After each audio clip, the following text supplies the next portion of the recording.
Jesus Cristo, visto em um dos muitos filmes sobre sua vida. O historiador Will Durant disse: a vida, o caráter e o ensinamento de Cristo constituem o traço mais fascinante para o homem ocidental. Esta história vem do que conhecemos como o Novo Testamento.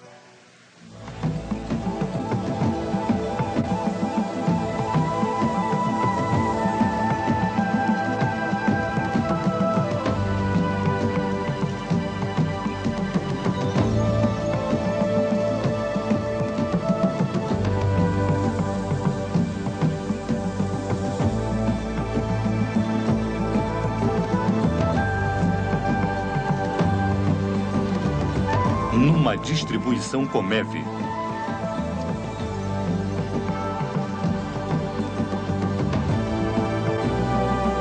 Descobrindo a Bíblia. Programa 3, o Novo Testamento, versão brasileira, Dupla Mix Rio. O Novo Testamento veio há cerca de 400 anos depois do Velho Testamento.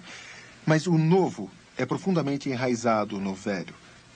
A primeira igreja cristã não tinha a Bíblia dessa forma. A Bíblia era o Velho Testamento. Mas mesmo quando as escrituras cristãs foram sendo feitas, elas se referiam repetidamente às escrituras hebraicas. Essas referências incluem 58 dos 66 livros da Bíblia.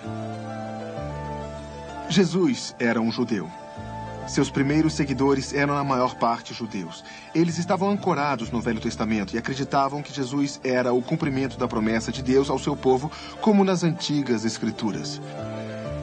Isso incluía predições fornecidas séculos antes, agora vistas como cumpridas em Jesus. Na verdade, existiam cerca de 50 predições, incluindo: ele nasceria em Belém, nascido de uma virgem. Ele curaria surdos e cegos. Ele seria traído por um amigo. Vendido por 30 moedas de prata. Ele seria morto entre criminosos. Mas enquanto os dois testamentos são intimamente ligados, existem também muitas diferenças entre eles. O Velho Testamento foi escrito num período de pelo menos 1000 anos. O Novo Testamento foi escrito num período de 50 ou 70 anos. O Velho Testamento foi escrito na língua hebraica. O Novo Testamento foi escrito em grego. O Velho Testamento é cerca de 3 vezes maior que o Novo Testamento.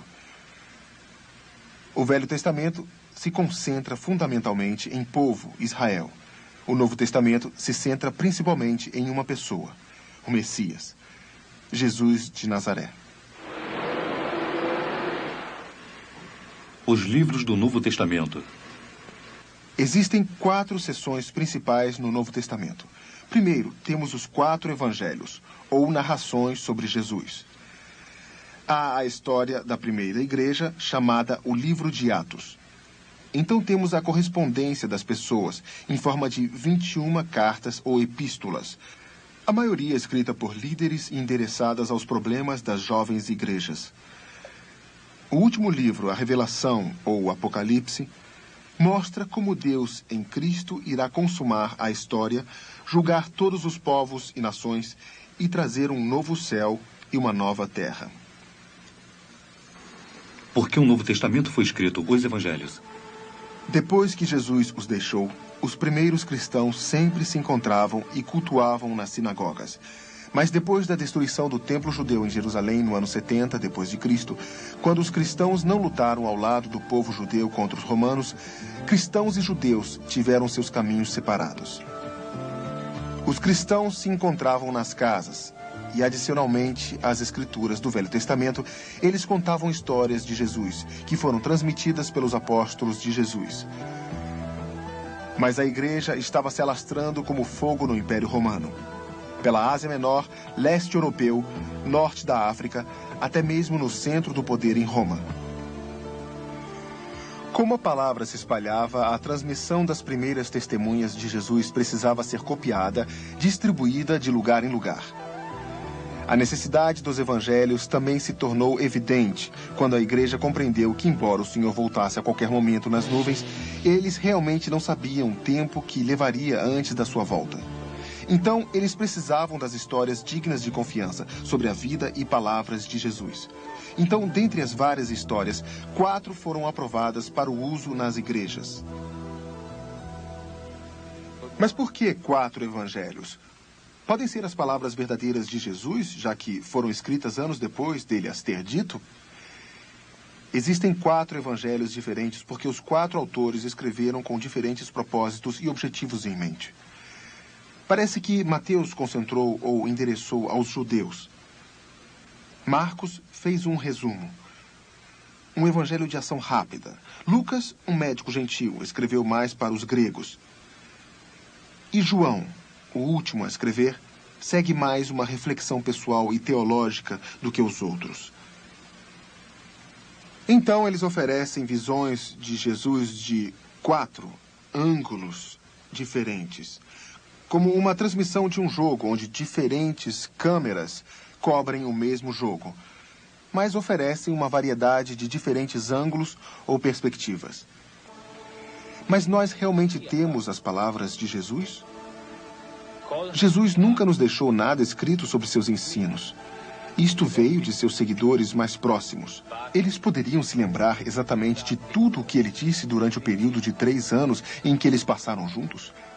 Numa transmissão oral, as palavras de Jesus poderiam ser lembradas em detalhes? Se existe algo que podemos dizer com certeza sobre as palavras de Jesus, é que elas foram inesquecíveis. Suas palavras paravam as pessoas em seus caminhos. Nunca homem algum falou assim como este homem. Foi a conclusão dos guardas do templo. Isto está em João 7,46. Seu estilo de contar histórias e suas observações resumidas e enigmáticas seriam de fato difíceis de esquecer. O professor Rainer Riesner, da Universidade de Tübingen, na Alemanha, observa a capacidade extraordinária de memorização entre o povo de Jesus. Cópias dos livros do Velho Testamento eram muito caras na época do Novo Testamento. Apenas as pessoas muito ricas podiam comprá-las. Para as pessoas comuns, os livros do Velho Testamento eram achados apenas nas sinagogas. Então, se alguém quisesse utilizar o Velho Testamento na vida diária, tinha que decorar as passagens do Velho Testamento. Os primeiros seguidores de Jesus eram devotos judeus. Eles estavam acostumados a memorizar grandes porções de textos. Jesus mesmo atuou como um professor judeu, e isso significava que ele resumia pontos importantes de seu ensino em sentenças curtas e muito bem formuladas para que pudessem ser decoradas.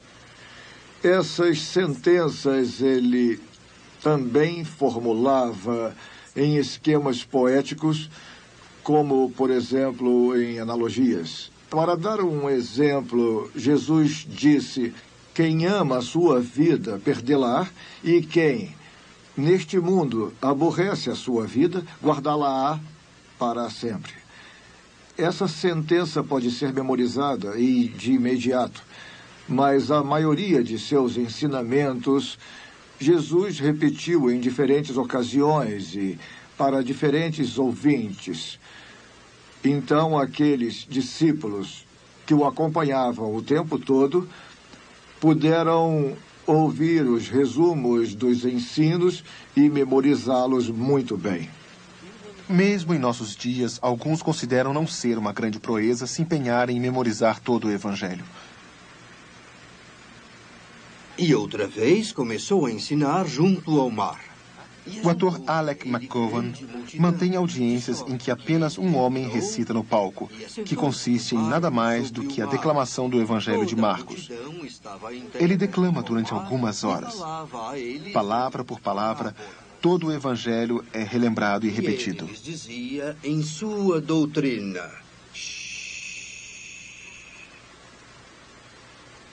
ouvi. Eis que saiu o semeador a semear. E aconteceu que, semeando ele, uma parte da semente caiu junto ao caminho. E vieram as aves do céu e a comeram. E outra caiu sobre pedregais, onde não havia muita terra, e nasceu logo, porque não tinha terra profunda. Mas, saindo o sol, queimou-se, e porque não tinha raiz, secou-se. E nós também devemos considerar que Mateus, um dos seguidores mais próximos de Jesus, provavelmente teria conhecido uma forma de taquigrafia. Mateus provavelmente conhecia a taquigrafia. Existem várias razões para essa declaração, pelo relato tão amplo da situação. Ele era, como sabemos, um servidor público, coletor de impostos na Galileia. Nesta posição, um certo grau de fraude e anotações era absolutamente obrigatório. Agora também sabemos, com as evidências contemporâneas, pergaminhos e outras indicações de escritos históricos, que anotações taquigráficas eram conhecidas entre judeus, gregos e romanos neste período. Porque o Novo Testamento foi escrito, as epístolas. O restante do Novo Testamento consiste, grande parte, em cartas, em alguns casos escritas ou ditadas enquanto o autor estava na prisão por sua fé, como frequentemente aconteceu com o apóstolo Paulo. Estas cartas típicas surgiram de crises ou problemas encarados pelas jovens igrejas. Vamos pegar apenas um exemplo. A antiga cidade grega de Corinto é localizada entre dois mares. Isso trazia muitos viajantes e era notória por sua sensualidade e comercialização de sexo. O apóstolo Paulo plantou lá uma igreja, com alguns judeus e com uma maioria de gentios. Como tinham dificuldades em crescer na fé, eles experimentaram todos os tipos de problemas. Eles estavam agindo egoístamente e irrefletidamente. Havia uma disputa interna. Alguns mantinham as antigas práticas pagãs. Outros estavam cheios de orgulho religioso. Havia imoralidade sexual, incluindo incesto. Era uma confusão. Mas isso incitou as palavras de Paulo, consideradas por muitos como as mais lindas e magníficas já escritas.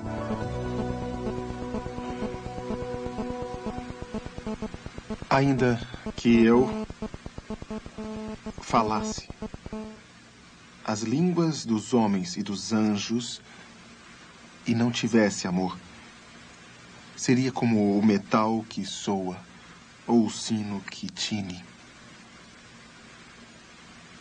E ainda que tivesse o dom da profecia e conhecesse todos os mistérios e toda a ciência, e ainda que tivesse toda a fé de maneira tal que transportasse os montes, e não tivesse amor, nada seria. E ainda que distribuísse toda a minha fortuna para sustento dos pobres, e ainda que entregasse o meu corpo para ser queimado e não tivesse amor, nada disso me aproveitaria. O amor é sofredor, é benigno. O amor não é invejoso. O amor não trata com leviandade, não se ensoberbece, não se porta com indecência, não busca os seus interesses, não se irrita, não suspeita o mal. O amor não folga com a injustiça, mas folga com a verdade. Tudo sofre, tudo crê, tudo espera, tudo suporta. O amor nunca falha. Quando eu era menino,